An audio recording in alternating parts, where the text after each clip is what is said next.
संत पुरुष अगर किसी व्यक्ति के लिए सच्चे मन से फरियाद कर दे तो ईश्वर उसे तुरंत स्वीकार कर लेते हैं।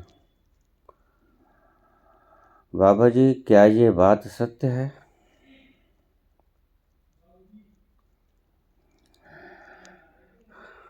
बिल्कुल सत्य है।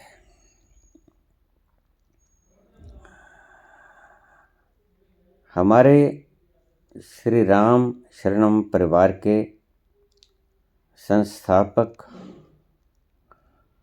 सत्यानंद जी महाराज कहा करते थे प्रेमनाथ जी के बारे में ये शब्द कि प्रेमनाथ जी अगर किसी के लिए दुआ कर दें तो वह दुआ ईश्वर तत्क्षण मंजूर कर लिया करते हैं। कारण क्या है? और उसके पीछे हमने जो ये अरदास करने की परंपरा शुरू की, प्रत्येक धर्म अपने अपने धर्म से अपने अपने ढंग से अरदास करवाता है। वो चाहे हिंदू धर्म है, सिख धर्म है, ईसाई है, पादरी है, मुसलमान है। फरियाद अरदास का कारण क्या था? उसका कारण कुल मात्र यही था। इसकी फिलॉसफी को समझिए, थोड़ी समझने योग्य है। बड़ा प्यारा प्रश्न है।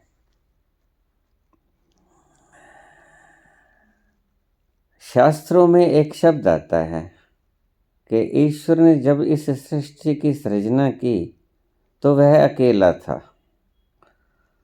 तो उन्होंने संकल्प किया कि ईश्वर तो संकल्प का समुद्र है। ईश्वर ने संकल्प किया एको अहम बहुश्यामि, मैं एक हूँ, एक से अनेक हो जाऊं।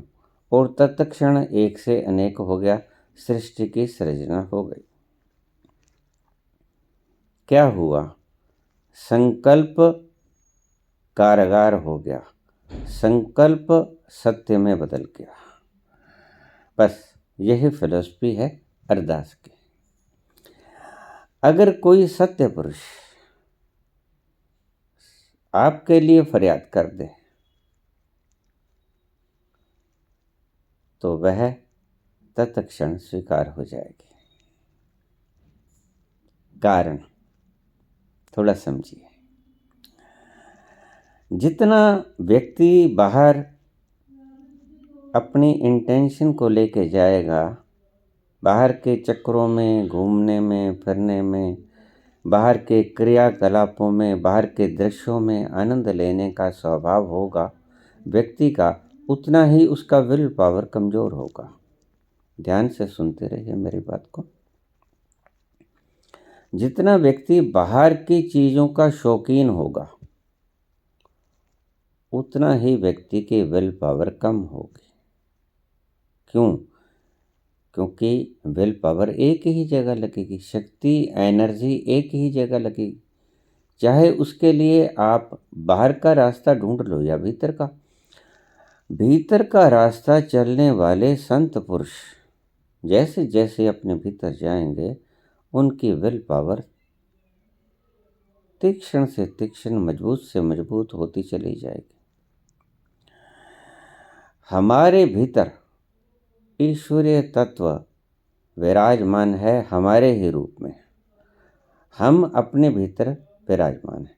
और जैसे जैसे हम अपने करीब आते जाते हैं, भीतर उतरते जाते हैं, वैसे वैसे हमारी विल पावर तेज होती जाती है।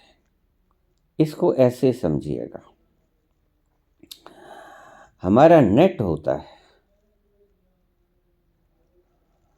तो हम कहीं से बोल रहे हैं, वहाँ तक नेट की पहुँच नहीं है।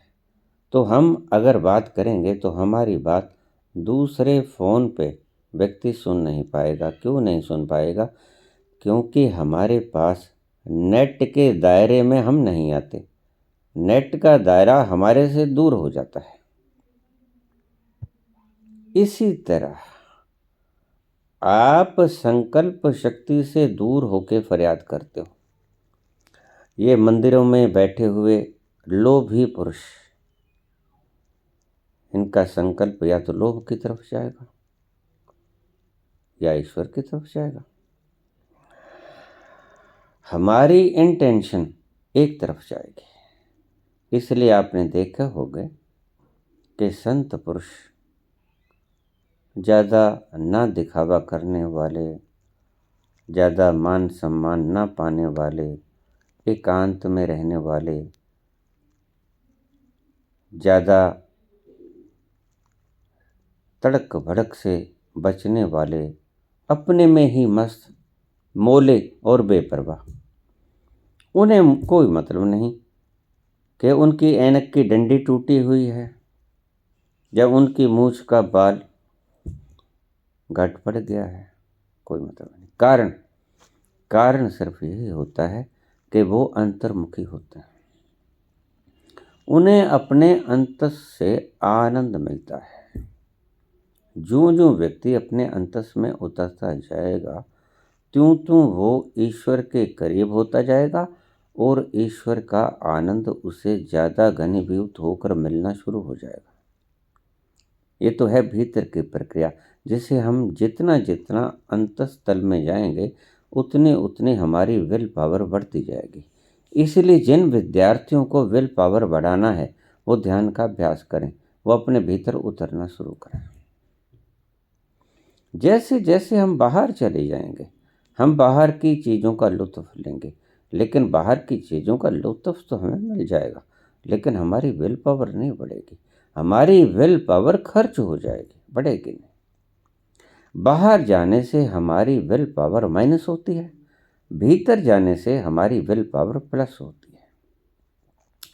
इसलिए जिन्हें विल पावर की फिक्र है, जो विल पावर से अपना काम करवाना चाहते हैं, उन्हें अपने भीतर उतरने का प्रयास करना चाहिए, क्योंकि भीतर विल पावर का वो खजाना बैठा है, ईश्वर, जिसने एक बार विल किया था एको अहम बहुश्याम। ईश्वर ने ये संकल्प किया कि मैं एक से अनेक हो जाऊं। वो बैठा है अपने भीतर। उसके पास जो जो आप करीब होते जाओगे, त्यों त्यों आपकी विल पावर स्ट्रोंग होती जाएगी। आप उस नेट के, इंटरनेट के कनेक्शन में ज़्यादा करीब होते जाओगे। आपने देखा कि जितने आप करीब होते हो वाईफाई के, उतने ही ज़्यादा आवाज़, शोरगुल, ध्वनि प्रबल मात्रा में सुनती है। जितने जितने दूर हो जाते हो वाईफाई से, नेट से, उतनी ही आपकी आवाज़ कम पकड़ में आती है। इतने ही आप ईश्वर के करीब होते जाओगे। वो है संपूर्ण जगत का वाईफाई। उतनी ही आपके शब्दों की पकड़, आपके शब्दों के और आपके भीतरी इच्छा की पकड़ तेज होती जाएगी। जैसे जैसे आप उससे दूर होते जाओगे, वैसे वैसे आपके शब्दों की पकड़ बड़ी कमज़ोर होती जाएगी। और क्योंकि वो आनंद स्वरूप भी है, जैसे जैसे आप अपने भीतर चलते जाओगे, आपका आनंद और प्रेम गहरा होता चले जाएगा। और जैसे जैसे आप उससे दूर होते चले जाओगे, वैसे वैसे आप दुखी भी होते जाओगे और आपका दायरा ईश्वर से दूर होने के कारण आपकी संकल्प शक्ति भी क्षीण होती जाएगी। अरदास का कुल यही महत्व था। ऐसे गुरु सरीखे व्यक्तियों से, परमात्मा से वो बात कहलवाना जिस विल पावर से आप वो बात नहीं कह सकते हैं, वो दूसरे शुद्ध पुरुष के पास से कहलवाना, क्योंकि उनके वाईफाई का दायरा बड़ा मजबूत है। इसलिए जो संत पुरुष, जिनका खाना पीना, जिनका दिनचर्या बड़ी शुद्ध है, शुद्धतम है, वह अगर किसी के लिए फरियाद करते हैं तो वह तत्क्षण ईश्वर स्वीकार नहीं कर लेता है, ईश्वर को स्वीकार करनी पड़ती है, क्योंकि ईश्वर के करीब होता है, वो उसके दायरे के भीतर प्रवेश कर जाता है। यहीं से चली थी अरदास की परंपरा, यहीं से चली थी फरियाद की परंपरा। हम आज पंडितों से, पुरोहितों से, ग्रंथियों से, काजियों से अपने लिए प्रार्थना करवाते हैं, बिना देखे कि वह व्यक्ति का आचरण कैसा है, वह सारे दिन में क्या करता है, वो धूर्त है या अपने अंतस में उतरने वाला शुद्ध पुरुष। आचार्यो उपासनम, भगवान कृष्ण ने एक शब्द कहा है, उसका अर्थ क्या था कि आचार्य के पास जाके बैठ जाओ। अर्थ क्या था कि उस वाईफाई के घनीभूत क्षेत्र में जाके बैठ जाओ। उसके भीतर से जो तरंगें निकलेंगी वो आनंद की तरंगें हैं, वो आपको आनंद की तरंगें आप भी पी जाओगे। यही कुल मात्र कारण था। इसलिए संत पुरुष अगर किसी के लिए फरियाद करते, वो फरियाद करेगा ही सच्चे मन से। ये शब्द दोहराना कि अगर सच्चे मन से फरियाद कर दे, नहीं नहीं, वो झूठे मन से फरियाद करेगा ही नहीं। वो या तो फरियाद ही नहीं करेगा, या फरियाद करेगा तो सच्चे मन से करेगा। सच्चे मन से फरियाद की हुई अगर ईश्वर के करीब बैठा है वो व्यक्ति, तो तुरंत ईश्वर की पकड़ में वो समस्या आ जाएगी, और जो ही ईश्वर की पकड़ में वो समस्या आ गई, आपके संकट का इलाज हो जाएगा। ये था वैज्ञानिक कारण। संत पुरुषों से, पहुँचे हुए पुरुषों से, ध्यानस्थ पुरुषों से, अपने भीतर गहरे उतरे हुए पुरुषों से अपने लिए या दुखी पुरुष के लिए या कमी बेशी वाली पुरुष के लिए फरियाद कराने का कुल मात्र कारण।